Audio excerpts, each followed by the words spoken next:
నేను మీ రవీందర్ తీర్థాల అప్సాయటి రైతాంగ నేస్తం ఛానల్ యూట్యూబ్ మనదేనండి.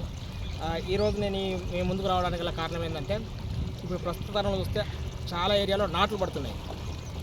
నాట్లు పడుతున్న సందర్భంలో ఇప్పటికే అనవసరమైన పెట్టుబడి పెంచుకుంటున్న రైతన్న అనే అభిప్రాయం ఒకవైపు ఉంటే, మరొక వైపు ఏమవుతుందంటే పాత తరం వ్యవసాయం లేదు కనుక కొత్త కాంప్లెక్స్ ఎరువులు వాడడం, దానిలో ఇప్పుడు కొత్త ధోరణిలో గంట గుళికలు అనేది ఒక ట్రెండ్గా మారింది. గంట గుళికలు విపరీతంగా వాడిపేస్తున్నారు. దానివల్ల ఫలితాలు ఏం పొందట్లేదు.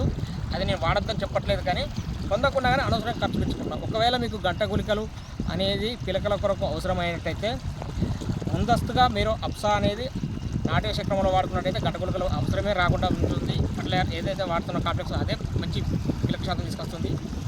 లేదు మీకు ఖచ్చితమైన అవసరం ఉంది, మా భూమికి ప్రత్యామ్నాయము, మా భూమి విలువను బట్టి గంట గుళికలు వాడుకోవాల్సిన అవసరం మాకు వచ్చింది అనుకున్నట్టు భావించినట్టయితే పర్ ఎకరాకి ఒక్కొక్క రైతు 500 నుంచి 800 రూపాయలు ఖర్చు పెడుతున్నాడు గంట గుళికల పేరు మీద.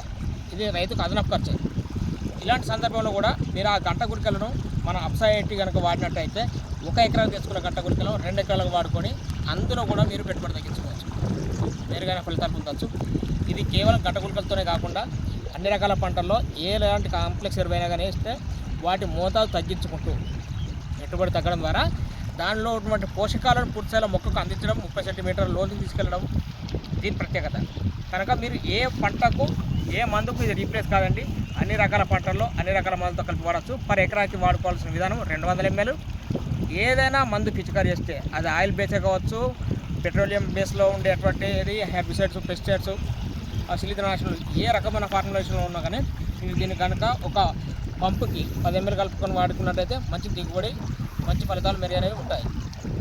ఇది చౌడు నేలలో కూడా ప్రత్యేకంగా చెప్పాలంటే చౌడు నేలతో ఇబ్బంది పడే రైతులకు సూపర్ రిజల్ట్ ఇస్తుందండి. మీరు గతంలో వాడిన అనుభవాలు ఉంటే మీ అనుభవాలను మాకు కామెంట్ రూపంలో షేర్ చేసుకోండి. లేదంటే మీ భూమిలో ఇది ప్రయత్నించి వాడండి. ఓకే.